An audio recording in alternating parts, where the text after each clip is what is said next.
এমনও দিন আছে আমরা সকালবেলা নাস্তাও করি না, রাতের 8টার পরে আসি কাজ থেকে, আইসা যে খানা খামো ওই শক্তিটাও থাকে না, সেখানে আমাদেরকে রান্না করে তারপর খাইতে হয়।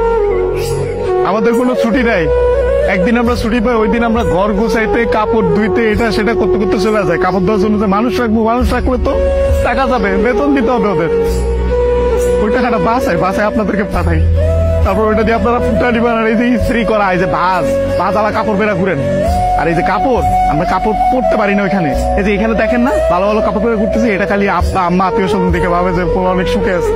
ওখানে তো জামা কাপড় পরার টাইমই পাই না আমরা, কখন জামা কাপড় পরবো? সারাদিন তো ইউনিফর্ম পরেই থাকা লাগে। রাতের বেলা খাওয়ার পরে এই যে 5টা মিনিট মা বোন বাপের সাথে কথা বলি, ওইটাই আমাদের জীবনে সারাদিনের সুখ। সারাদিন কষ্ট করে ওই যে 5টা মিনিট মায়ের সাথে কথা বলবো, এটার জন্য 16 ঘন্টা 18 ঘন্টা করে আমাদের চাকরি করা হয়। বুঝবেন না আমাদের কষ্ট।